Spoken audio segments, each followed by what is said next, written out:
I've tried to record this twice before, and both times the file was corrupted. So I hope that doesn't happen this time, and I apologize for the fact that it's taken me a while to do this. I'd also like to thank everyone who sent in questions, and in particular, I'd like to thank Legosi, who compiled all of the questions. I've tried to categorize the questions according to 5 categories: roadmap, features, growth and adoption, and exchequer and culture. And I will do my best to give my views on the questions that fall under these categories. So let's start with roadmap. The first question is about Sovryn Bank. Regarding Sovryn Bank, would it be beneficial to postpone this project, to wait for regulations and act according so that we don't have to evade them while being online? I think the answer here is a definitive no. It is never a good idea to wait for regulations to get clarity, because I don't think regulations ever become clear. And the overall approach that I think makes sense, not just for Sovereign, but for life, is ask for forgiveness, not permission. The permissioned world is what we're trying to avoid. Beyond that, what Sovereign Financial is trying to do is actually beyond regulation. They're not looking to be a custodian. They're not looking to be a middleman. They're looking to provide a better interface. So, yeah, short answer, no.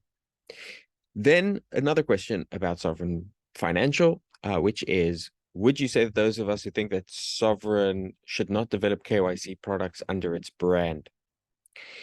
So the question here is basically, Sovereign Financial might very well, almost certainly will have some aspects of KYC. This is an inevitability of working with fiat, and there's a concern about it being done under the Sovereign brand.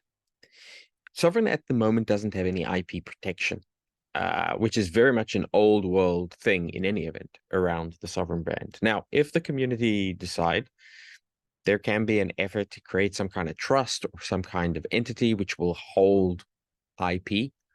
And this may or may not be a good thing. But to my view, what we're building is community-based, and at least for now, it makes sense for things which are aligned with the project. I think it's beneficial for everyone that they increase the brand of the project. So I think building out something which is very aligned with what Sovryn is trying to do, or very aligned with Sovryn's platform, or builds on Sovryn's platform, I think if those things are successful, they increase and strengthen the Sovryn brand. Now, there's a question specifically here around KYC. I'd point out that already we have a fiat on-ramp with Sovryn DEP 1.0, and it requires KYC. And the KYC aspect is an inevitable consequence of dealing with fiat. But I think it's important that there be many gateways, easy gateways, on-ramps and off-ramps between the fiat world, the legacy financial world, and Sovryn and the financial and economic ecosystem that it is building. And indeed, I think that Sovryn's tools become more useful to more people. Sovryn Rome, the easier it is to move out of the fiat world and into Sovryn. And things like Sovryn dollar become more useful the easier it is to use Sovryn dollars, where otherwise you would be using a pure fiat purchase. So KYC is not a component of Sovryn and should never be part, and can never be part of Sovryn core. But for interfaces or projects that are building around Sovryn, frequently I think it's going to prove to be something that they will integrate, and every single project will need to make its own trade-offs. Next question is, what comes next? What comes after Zero and the Sovryn dollar? It feels like there's no roadmap because everything has already been built. What would you say to those who think that Sovryn is at a standstill? All right, so let's start with the end. Is Sovryn at a standstill? I think very clearly not. Sovryn as a project, as a protocol, has been growing, and is at an extremely exciting place where a lot of the base foundations have been built, and we are in an opportunity now to start building an economy and an ecosystem on those foundations. I think where we are is we've built a big hole in the ground and we've started to fill it with cement. And now mostly that big hole has been filled with cement. We have solid foundations, but the exciting part actually is yet to come. The part where we start building stories and the building on top of it, right? When things start becoming visible to people. And so that is what comes next.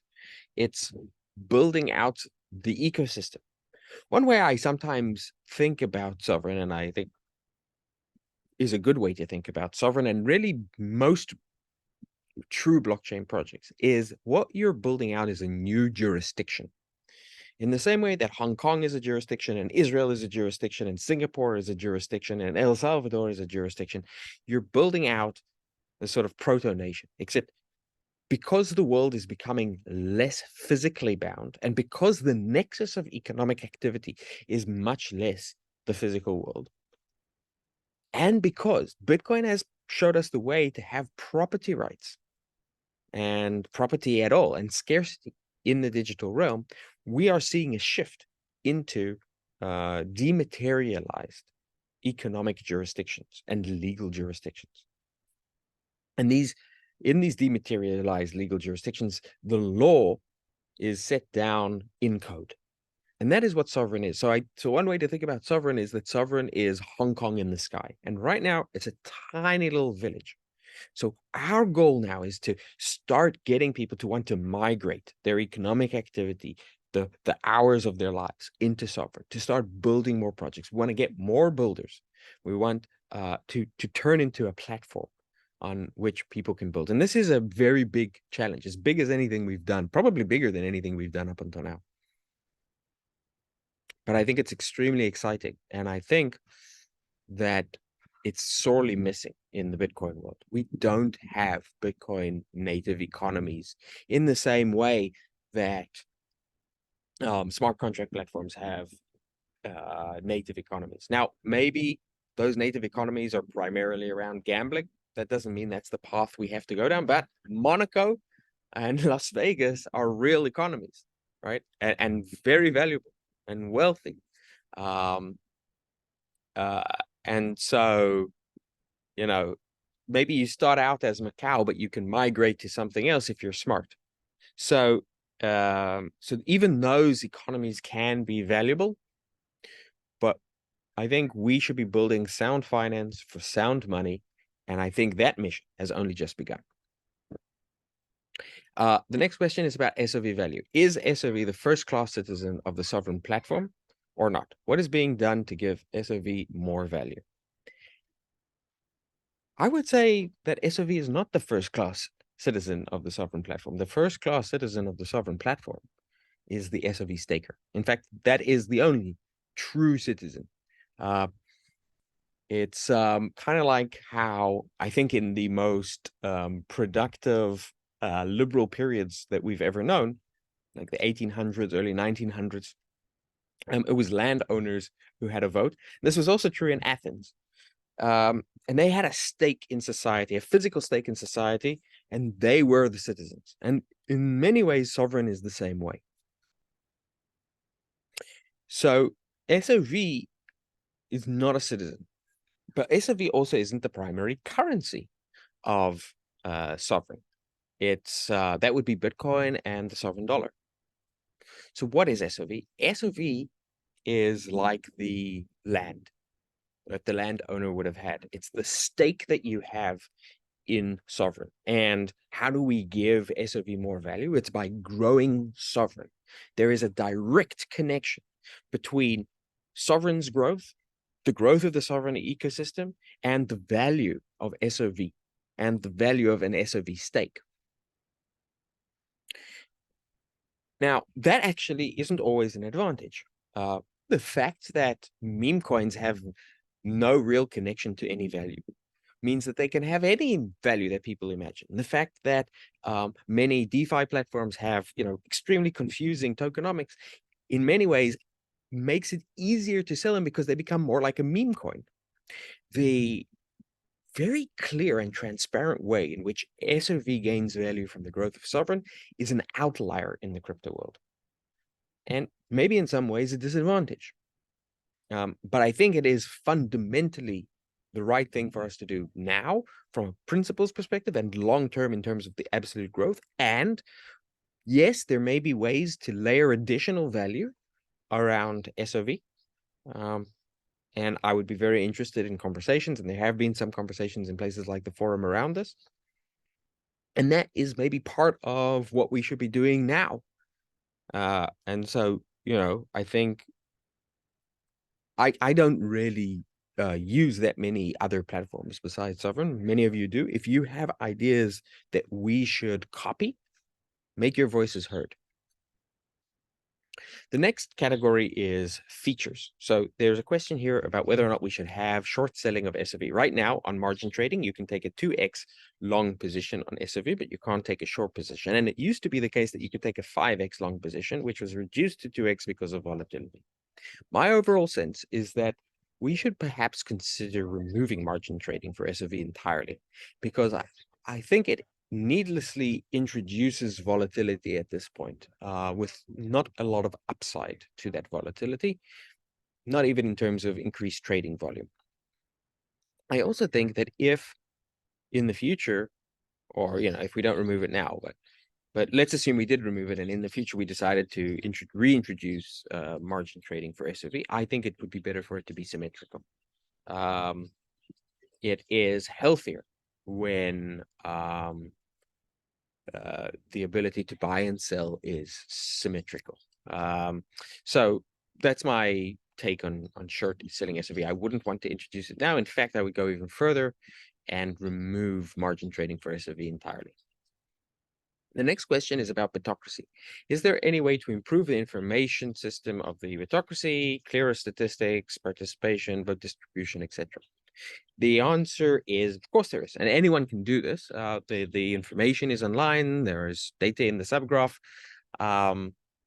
and beyond that, D2 is being built out, and one of the things that should be coming in the coming months is an improved UI around Bitocracy, around staking, and around statistics and analytics.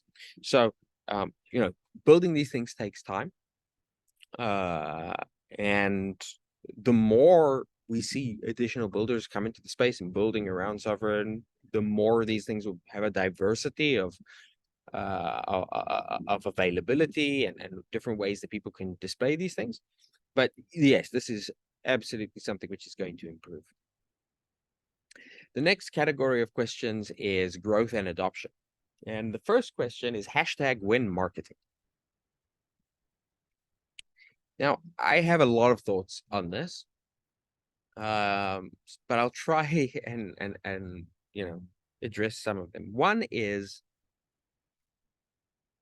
I think that marketing, if anything, we probably have put too much effort into marketing in many ways.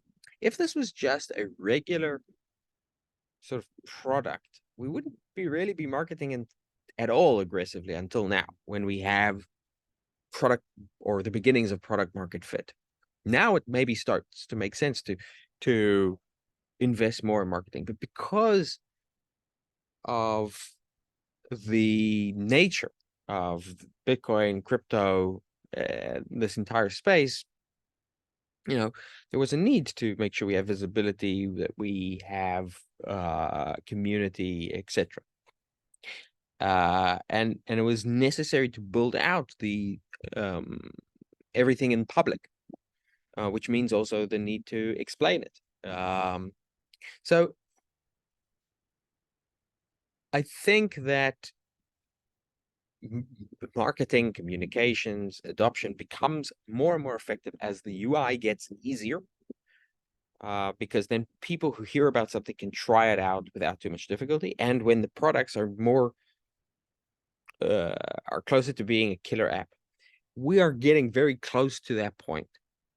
But I don't think we're quite there yet. And so there is a bigger story about Sovryn, which is what Sovryn is seeking to do, sort of like the narrative around Sovryn. right? How it can contribute to Bitcoin, how it can contribute to the world, how it can be a very significant player, and how it can be like a Hong Kong in the sky. That needs to be explained. And I don't think it's purely or even primarily Sovereign Core, or the devs' responsibility to explain that. We're all part of this. And so the most powerful, the most authentic, the most effective way in which we can promote Sovryn is by talking about Sovryn online with our friends. Let people hear about Sovryn and the terrific things that it has accomplished, growing the largest Bitcoin native DeFi ecosystem, doing it quickly and with a relatively low budget, building an active and engaged community, building the highest yielding real yield platform probably in the world, building a unique staking and governance system which both protects the system and is non-inflationary. I mean, and there's just so many things that we've accomplished. We should be very proud, but more than proud, we need people to know. And the best way for people to know is for us to be telling the story. So I think it's a mistake to expect Sovryn, the protocol, to shill itself, right? Or Sovereign Core, who are busy building, to spend their time doing that. And I think while we have an adoption team, they're never going to be as effective or as authentic or as free to say what's on their mind as regular members of the community. You guys have stake in this, probably because you believe in it, but also probably because you see the potential. Let other people know what you know. Let them see what you see. The next question is Sovryn versus the Sovryn dollar versus zero. Do we have plans of adding Sovryn dollars to any SEX or creating new ways to use Sovryn dollar? Yes, this is a big part. And maybe, I think we've spoken about this many times. Our primary challenge right now is generating demand for the Sovryn dollar.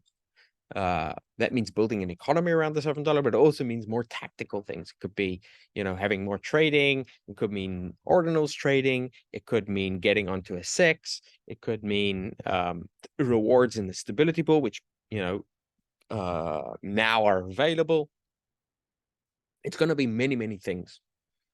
And it's going to be incremental. And we're going to have an up and down journey of growth, right? So I think the growth trajectory is strong, but there will be times when there's too much demand for Sovryn dollar and then not enough demand for Sovryn dollar, etc.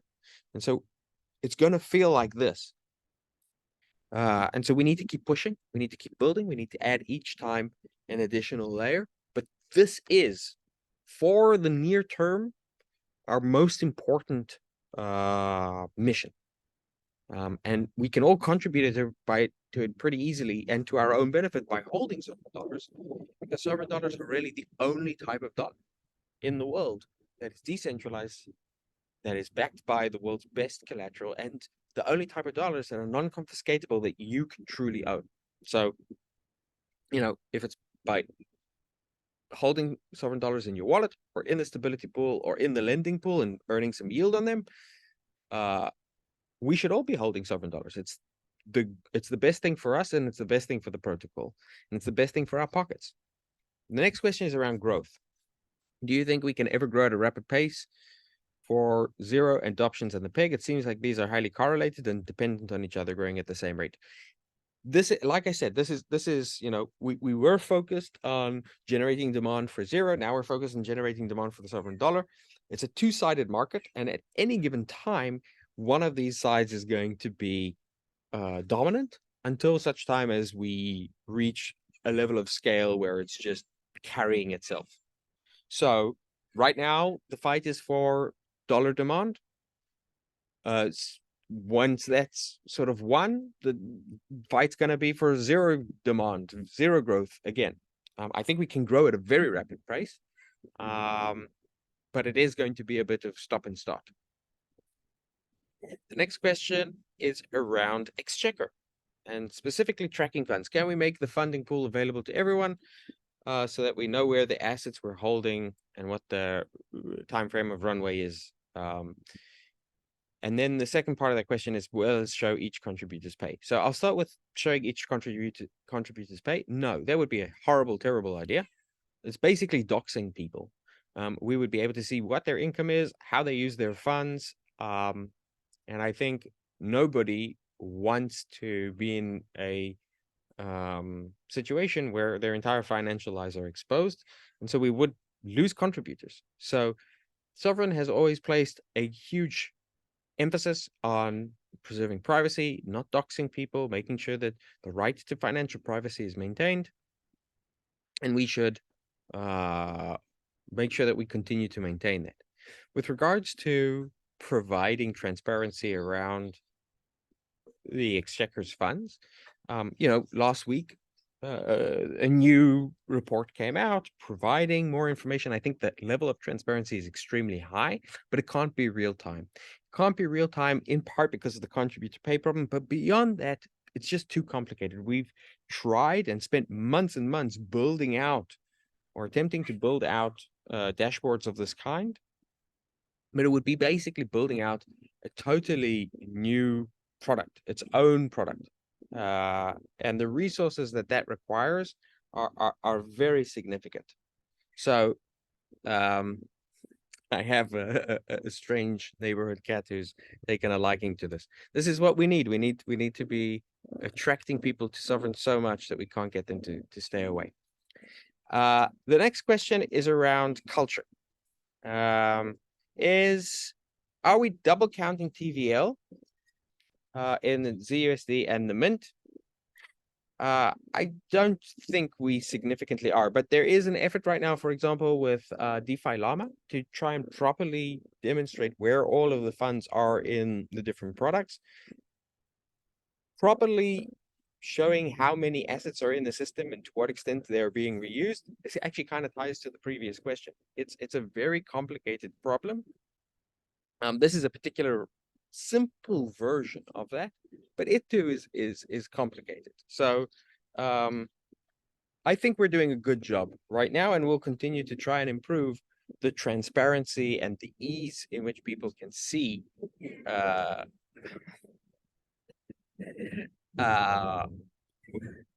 where the TVL in the system is. All right, next.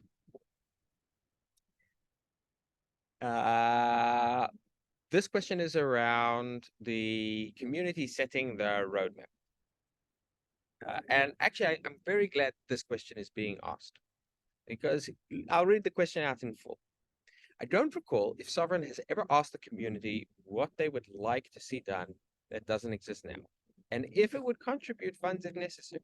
There is a feeling that Sovryn originates from your ideas, and I assume this means me, and that one should not deviate from the agenda that you have in your head. Do you think it's possible to ask the community how they envision Sovryn in the future? All right, so I'm very glad this question has been asked, because I've seen similar ideas asked in the past, or expressed in the past. And I think they're nonsense. This is impossible. All right, go away, please. It's not.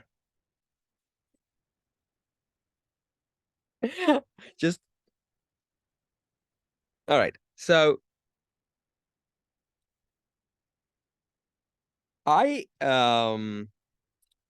think there's been many, many, many examples of people who are not core contributors, like people who are not engaged with grants, who have contributed a huge amount and originated significant ideas for Sovryn. But it's important to remember. Come on. It's important to remember that there is no Sovryn that can ask you for your ideas. You are Sovryn. We are Sovryn. Now, the idea that everything originates in my head, that's just ignorance. I don't make any decisions. I mostly communicate things and express my own ideas. And to the extent that I have any influence, it's through persuasion and through, I think a legitimate a weight that is given to my words, because I've contributed a great deal. Anyone can build out that influence by contributing to the project. And I would recommend, and I would hope that more people do, and we have a lot of people who are doing this. So I think this is it's the less you are engaged in the project, obviously, the less you're going to be able to see how people are contributing. And so this is, I think, an opinion which is held by people who are not engaging themselves enough to, participate in the weekly or monthly meetings, in the forum discussions, or taking the effort in, making the effort to put forward their ideas and influence the project, the community and the people working on it enough to make their ideas happen. Ultimately, it's up to you, and we will all grow stronger by having more of that participation. So don't let people persuade you that you can't have influence over Sovryn. I think there are very few places where you can have more influence, and which seeks to encourage that kind of influence among others. And then finally, there's a question about the team. Would it be possible to inform the community when people leave Sovryn, regardless of the reason why they are no longer part of the project? I know that sometimes it is sensitive.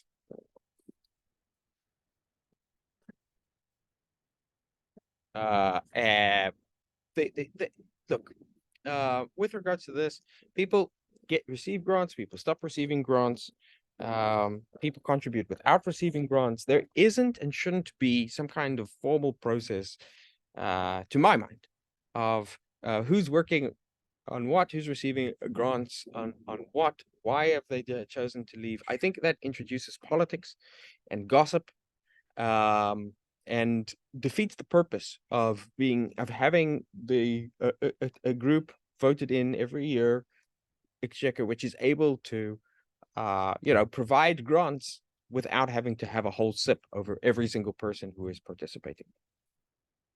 What I can say is this: the vast majority of the people who are on the team have been on the team for most of the project's history, right? The vast majority of sort of people who are receiving grants. This is a very, very high level, especially in tech, and even more so in crypto, of dedication to a project. And someone recently ran a survey of contributors and asked, from a scale of 1 to 10, how sad would you be? Where 1 is very, very sad and 10 is not sad at all, if you couldn't work on the project anymore. And they shared the results with me recently. Every single person responded 1. Everyone would be very, very sad if they couldn't work on the project. So I think it's a project that people love. It provides them with freedom. It helps them become more sovereign. They're contributing to something that they love. And I think a lot of them really like the community of people that they're working with and the wider community of what Sovryn is. And I think it's important that we try and keep it that way, by letting people increase, reduce their engagement as they see fit without it having to be a public event, and letting people who are not working out leave without the embarrassment of that being a public event. So anyway, that's all the questions I had. I hope this doesn't end up corrupted. And I'd like to thank again everyone for sending their questions. And I will try and do things like this if there's demand for it, every so often. Thank you. And stay sovereign.